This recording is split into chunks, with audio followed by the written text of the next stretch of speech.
नमस्कार, उज्ज्वला किचनमध्ये तुमचं स्वागत। आज मी ना बोंबीलची भाजी बनवते, बोंबीलचा रस्सा बनवते। बोंबील बटाटे, हे बटाटे हे बोंबील मी चांगले स्वाप केले, तुकडे केले, धुवून स्वच्छ करून ठेवले। आता मी त्याच्यासाठी लागणारं साहित्य कांदा, कढीपत्ता, टमाटा आणि मसाला मी दाखवते। 1 चमचा तेल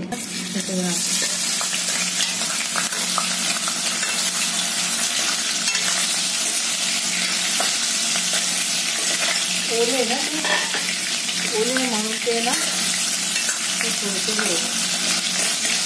ते कापलं होतं।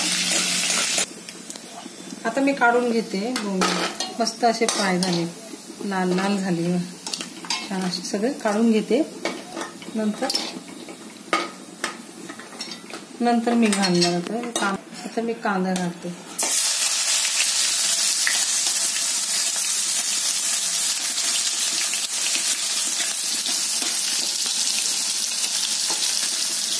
कढीपत्ता,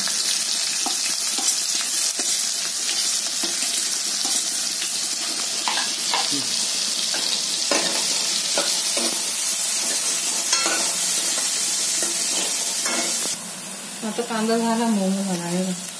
आता मी मसाले घालते याच्यामध्ये, कोरडे मसाले,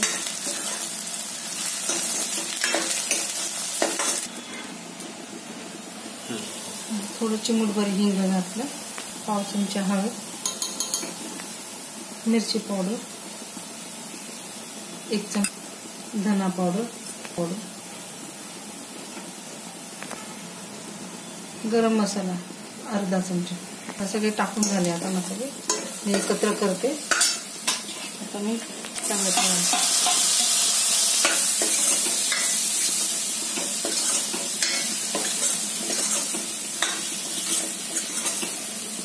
हे बोंबील घालते मसाल्यामध्ये, तळलेले बोंबील आधी।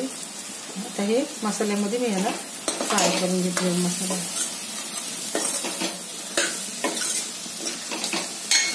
ना हे बटाटे घालते, 2 मोठे बटाटे घेतले, तर बटाटे पण घातले। आता खूप छान दिसतं बघ, कलर काय आला त्याला। यात पाणी घालते याच्यामध्ये शिजायला, तर रस्सा पाहिजे ना आपल्याला। आता मीठ घालते याच्यामध्ये, पाव चमचा मीठ घातलं ते। आणि आता माझी भाजी झाली बघा, किती छान कलर आला याचा, खूप छान बोंबलाचं हे झाले। बटाटे पण हे बघा शिजले,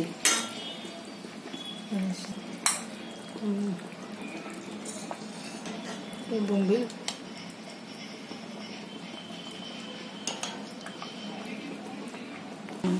झाले माझं बोंबीलचा रस्सा करून। हे बोंबील बटाटा रस्सा मी साधंच बनवलं, वाटण काही घातलं नाही वाटून। आता मी पुढच्या वेळेस करेल तेव्हा वाटून घालेल, काळ्या मसाल्याचं करेल छानपैकी, तेव्हा दाखवेल वाटलेलं। किती सुंदर दिसतं, याचा कलर काय आलाय, खायला पण छान चमचमीत लागले, एकदम चमचमीत छान। हे तळलेले बोंबील आहेत आणि हा रस्सा, हे तळलेले बोंबील, आणि हे पोळी सोबत खाणार आहे आता आम्ही, तर पोळी ठेवली मी त्याच्यासाठी, पोळी आणि हे रस्सा बोंबील।